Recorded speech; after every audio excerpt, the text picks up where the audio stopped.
Dans ce concessionnaire gatinois de voitures neuves, de marques japonaises et de voitures d'occasion, on pense échapper aux conséquences des tarifs douaniers sur l'automobile.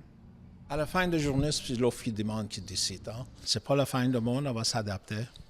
Comme quand Covid est arrivé, on s'adaptait. Alors que l'automobile est l'une des industries les plus intégrées en Amérique du Nord, il espère que cet épisode permettra de repenser les relations économiques avec les États-Unis. Je pense qu'il y a beaucoup de leçons à apprendre ici. On devrait réduire notre dépendance aux États-Unis.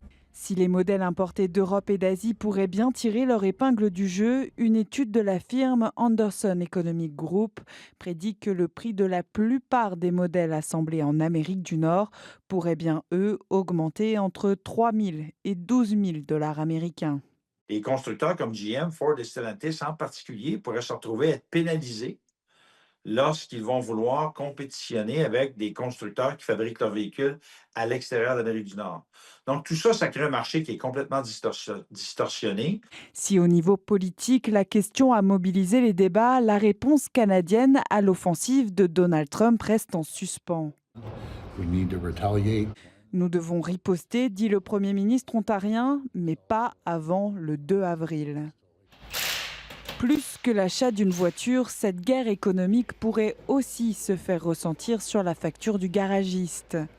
Mais la disponibilité des pièces va quand même rester là. Nous, ce qui nous inquiète un petit peu plus, c'est le prix. Sur ce point, la dépendance avec les États-Unis est forte. On a un fournisseur qui est encore 100% québécois, mais c'est quand même compliqué parce qu'eux, ils achètent toutes leurs pièces des États-Unis. Nous, le 25%, on ne peut pas le gober. Nos marges de profit ne sont même pas de 25%.